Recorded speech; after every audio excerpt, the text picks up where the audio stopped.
comenzó a regir en Bogotá el decreto que permite la exoneración del pico y placa en la ciudad a cambio de un pago de dinero que puede ser anual o semestral. Tatiana Gordillo nos tiene mucha más información sobre esta medida. Tatiana.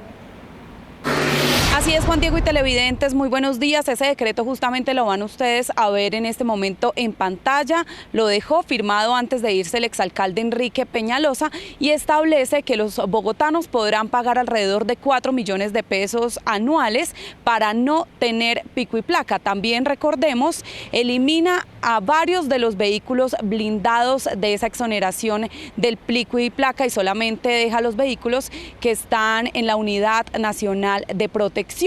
Pero además, durante las últimas horas, la nueva administración a cargo de la alcaldesa Claudia López en Bogotá hizo importantes anuncios alrededor de la movilidad, de cómo será esa transformación. Ella durante su discurso de posición hizo alusión a una frase y es quitarle tiempo al trancón. Dice ella con varias estrategias como la creación de un sistema férreo que será masivo y que además será de carga y que se unirá a la primera línea del metro. Pero veamos cómo serán esos cambios que tendrán los próximos 4 años en Bogotá en materia de movilidad. La nueva alcaldesa de Bogotá, Claudia López, habló sobre el SITP y Transmilenio y dijo que se debía mejorar la atención al usuario. Consideró que también se debe construir el cable de San Cristóbal. Desde el portal del 20 de julio, idealmente hasta la zona de Juan Rey y La Flora, entre San Cristóbal y Usme. También estructuraremos el tercer cable en Usaquén. Resaltó que la séptima será un corredor ambiental sin Transmilenio.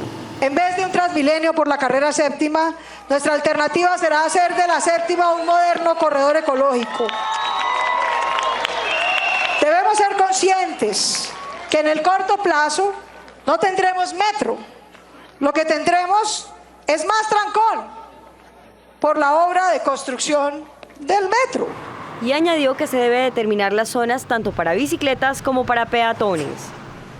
Por eso tenemos que pasar a un siguiente nivel, independizar el andén de la ciclorruta, dejarlo solo para peatones, para la arborización y hacer el ciclocarril segregado en vía solo para bicis o patinetas. Resaltó que en su alcaldía reducirá el trancón y la contaminación que hay en la ciudad. La pregunta es cómo logramos que entren, salgan y circulen sin quemar gasolina y diésel, que nos está matando a todos, a la calidad del aire, a nuestra salud y a nuestra paciencia en el trancón infinito en todas las entradas y salidas de nuestra ciudad. Señaló que el Regiotram conectará en Bogotá con la primera línea del metro que la alcaldía realizará desde Kennedy Bosa hasta Suba y Engativá. No vamos a permitir que 2,5 millones de colombianos y bogotanos humildes que viven en Suba y Engativá queden por fuera de la primera línea del metro. Otro de los temas claves será el espacio público. Por eso apostamos por un ordenamiento territorial incluyente y democrático, que distribuya equitativamente las cargas y beneficios para contar con espacio público y equipamiento urbano de calidad. Para la administración distrital todo esto no será ficción. Pide a los bogotanos trabajar de la mano con ella. Lograr todo esto, apreciados bogotanos y colombianos, no es ciencia ficción ni es física nuclear. Ni siquiera es un problema de plata, sino fundamentalmente un desafío de acuerdo ciudadano. Según López, si se cumplen con todo lo propuesto en cuanto a movilidad, el tiempo que los bogotanos permanecen en un trancón pasará a ser un tiempo para poder compartir en familia.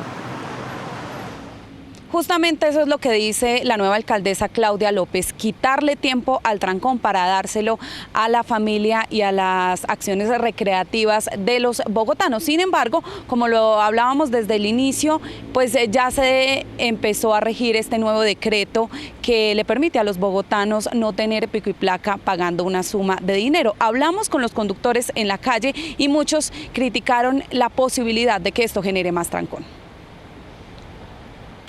De cierta manera ayudaría para unas que otras personas que de pronto no tienen la manera de tener los dos carros, pero de otra manera también empeoraría porque hay mucho tráfico, demasiado.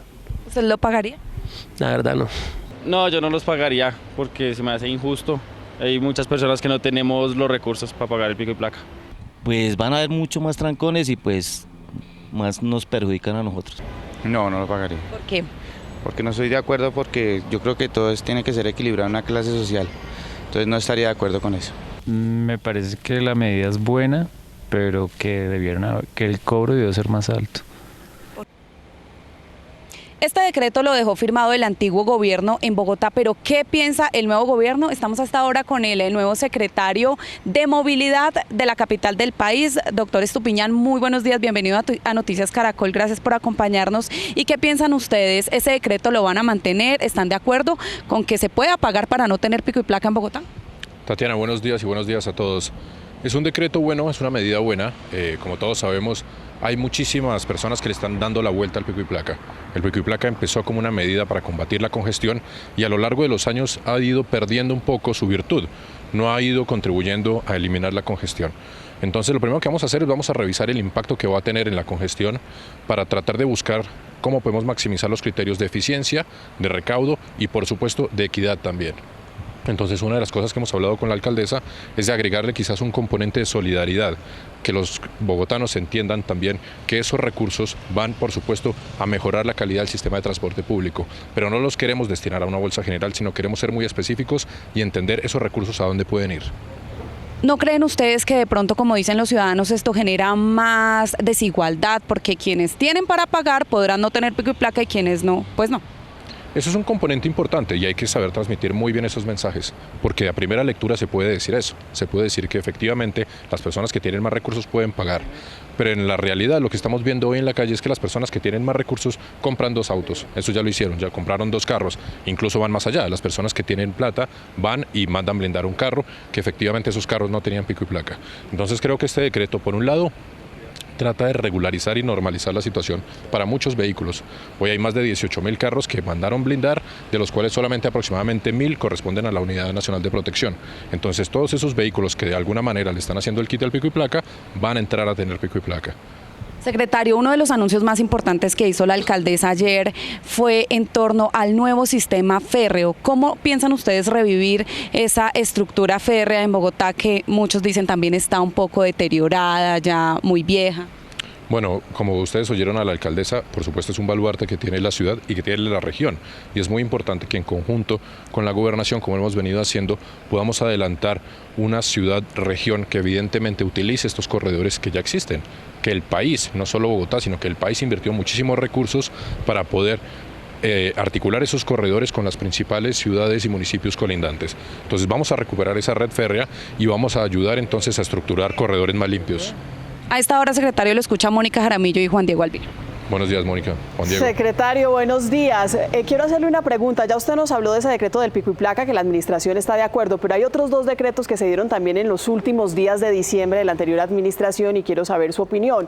Uno, la restricción de vehículos de carga en la ciudad de Bogotá. Y el otro, el de las cámaras salvavidas. ¿Se continúa con esa línea? ¿Se mantienen esos decretos? ¿Están de acuerdo con esas medidas? Bueno, los decretos que salieron la última semana son decretos importantes, son decretos que colaboran con la calidad de vida de la ciudadanía. El decreto de la restricción de carga queremos entrar a revisarlo con mayor detalle porque es un elemento muy complejo, tiene muchísimas aristas y queremos revisarlo, pero lo que entendemos es que es un decreto que promueve la mejora en la calidad del aire. Como ustedes saben y como lo dijo ayer también la alcaldesa, Bogotá tiene un serio problema de calidad del aire y este decreto contribuye más o menos en un 19% en la reducción de las emisiones locales y de material particulado. Así que en principio creemos que es una buena medida, pero vamos a revisarlo. Y por supuesto las cámaras salvavidas han sido controversiales, pero creo que es muy importante que reconozcamos los esfuerzos que se han hecho por salvar todas las vidas. La velocidad mata, es así de sencillo. Entonces es importante que entendamos que estas cámaras no son cámaras que buscan aumentar el recaudo, no son cámaras que buscan perseguir a la ciudadanía, sino son cámaras que buscan salvar las vidas y por eso creo que el nombre ha sido muy acertado. Entonces también vamos a revisar los puntos donde se encuentran, vamos a revisar el tipo de infracciones que van a controlar, pero queremos continuar con esta iniciativa inicialmente. Claro, secretario, la polémica que se había dado en torno a las cámaras salvavidas era principalmente porque, pues no era porque estuvieran ubicadas, sino porque no contaban con la reglamentación, la señalización señalización, se estaban imponiendo algunos comparendos de forma irregular y fue una denuncia de la personería. Hasta las últimas semanas de diciembre no tuvimos un boletín oficial de la Secretaría de Movilidad indicando cuántas cámaras salvavidas ya contaban con los permisos necesarios del Ministerio de Transporte. ¿Usted tiene la cifra a hoy? ¿Cuántas cámaras de esas 56 que se habían anunciado tienen el permiso, de esas 69 cámaras? Sí, hemos hablado, por supuesto, con la gente del Ministerio de Transporte, con el director de la Agencia Nacional de Seguridad Vial. En este momento hay más o menos unas 30 cámaras que ya cuentan con esa aprobación. Sí, evidentemente se apresuraron en la implementación de estas cámaras al no contar con todos los procesos reglamentarios, pero bueno, es algo que se puede ir corrigiendo en el camino. He hablado con Luis Felipe Lota, que es el director de la agencia. Él nos dice que para el 15 de enero ya van a estar reglamentados y aprobados por el Ministerio y por la agencia todas las cámaras. Le recomiendo también que hable con la personería para que nos dé esas garantías a los ciudadanos. Otra pregunta frente a lo de la calidad del aire que usted mencionaba, lo del medio ambiente, secretario, es un poquito contradictorio con la medida del pico. Que finalmente si usted puede pagar para sacar su carro, pues muchos carros van a salir. Y una de las medidas del pico y placa es precisamente evitar que haya muchos carros en las calles y que más bien la gente acuda al servicio de transporte público. ¿Ahí no habría una pequeña contradicción? Diana, inicialmente se puede ver o sentir como una contradicción. Recordemos que gran parte de las emisiones locales y el material particulado viene producto del diésel. Y el diésel principalmente es usado por los camiones. Entonces ahí creo que son dos medidas que apuntan a distintas cosas. Por otro lado, las estimaciones que ha hecho la Secretaría en los estudios para permitir el pago por pico y placa indican que no muchos vehículos estarían dispuestos a pagar esto. Están hablando más o menos de unos 50.000 vehículos frente a los más de 2 millones de vehículos que hay hoy en la capital y que circulan diariamente. Así que, de nuevo, vamos a revisar los impactos que pueden llegar a tener en congestión, en contaminación, pero inicialmente nos pareció una buena medida. Claro, ese Nicolás Estupiñán, el nuevo secretario de Movilidad. Eso se intentó, ¿sabe dónde? En Cali. Nicolás, se intentó en Cali imponer este tipo de iniciativas con el propósito precisamente de evitar que se compre un segundo carro y el que tiene pague y de esa manera se recuperen y se recoja plata para financiar el transporte público. Pero allá tampoco es que haya funcionado mucho, ¿no? Un poco más de 1.000 carros, más... No, Juan Diego, la verdad que en Cali no funcionó. Tenemos que entrar a revisar detalladamente por qué no funcionó. Y de nuevo, creo que uno puede tener acá en esta estructura dos tipos de objetivos. Podemos buscar o maximizar el recaudo o maximizar el impacto que tiene la congestión. Desde nuestro punto de vista, nosotros queremos maximizar el impacto que puede llegar a tener en la congestión. Entonces vamos a entrar a revisar eso. La tarifa está regulada por un decreto, así que en cualquier momento eso se puede revisar. Pero creo que lo más importante es poder sentarnos con calma, analizar todos los documentos y todos los estudios de soporte y ver entonces cuáles son los siguientes pasos.